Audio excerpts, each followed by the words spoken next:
and the example of marriage in Menat Torah. That is what God wants. I used to work at delivering fish.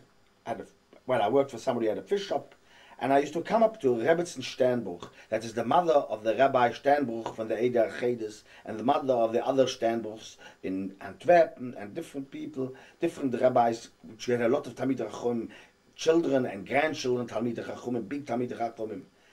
And she told me once that she was left as an almona. Her husband died and she was a young woman. And she was left with these children. And I asked her, how did you bring them up to this Derech HaTorah? Because one of the most important things, if you want children to grow up in Derech HaTorah, is to put the effort into them. You have to put the effort and show them what you value. She told me a fantastic story, and she said to me, my husband died and I was a young almona. But my husband really never died, because all the time in my life as almona, I don't know how long she was an almona, years and years, I lived, especially in the young years, as my husband being alive. When I educated the children, I educated them, how would my husband look at this? How would my husband treat this? What was the will of my husband? So even though her husband was not alive anymore, she lived with her husband. And sometimes I hear in the reminiscence room of the Jewish care, I talk to old people who have lost their partners, and one of the most important things which we have, which the youngsters of today don't have, is they live with their partner still. The love is still there. Love is not only your desire. In the younger years, it's more or less your desire, what you love yourself. You're not loving your partner. But when you get later on in life, you learn to love your partner. You become dedicated. Even though the partner is not there, you can still love them. And that's why we sometimes see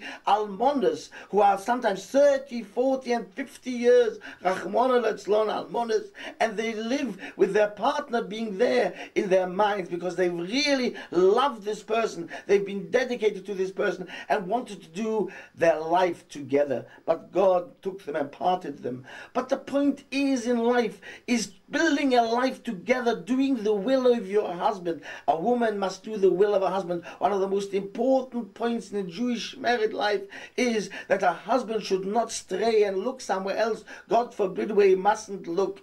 It says in the Pasuk, of course you see everything, but don't go after it. And I'll explain you this in a very simple way. I was once in Edgware delivering for the shop and delivering fish to this shop, and I delivered the fish, and as I'm standing in the front of the shop counting the packets I brought, the gentleman who owned the shop saw a young woman walking past, and he whistled to her. He wasn't religious, and I said to him, "It's not nice." I said to him in his name, "It's not nice." And he said, "Don't tell me you didn't see her." I said, "I saw her." But in the Torah in Krishma we say every day, and the duty of a young wife, the duty of every wife, which we are not taught in schools today, which the girls and boys are not taught in school, especially the girls, is making sure your husband does not stray, God forbid, looking somewhere else. If a husband looks somewhere else, because the wife does not go dressed in the proper manner, does not go dressed in attractive colors, what the husband will look at and like to see, and he looks at somewhere else, is sometimes it's the wife to blame. Why didn't you make sure to dress in this appropriate manner? Sometimes I once went with my wife in the shop, in a Tesco's I think it was, and my wife met a lady, then she said hello, and she said to me hello, and I said to my wife, "Who is that lady?" My wife said to me, "You deliver to her every week, don't you know her?" I said, "No, I don't know her." She was dressed so differently in the shop to go out shopping in a Tesco's, but at home for the husband, she didn't dress attractively at all. She wore a schmatter, she looked like a schmatter. How many women go dressed Friday night like a schmatter? Makabel the Shabbos, and they look like schmatters. And they teach this to their children. I can't be bothered to get dressed. I only get dressed. For who do I get dressed? For the street, for the next door neighbor, for somebody else. I once went up to a woman, I said, "I don't like your dress."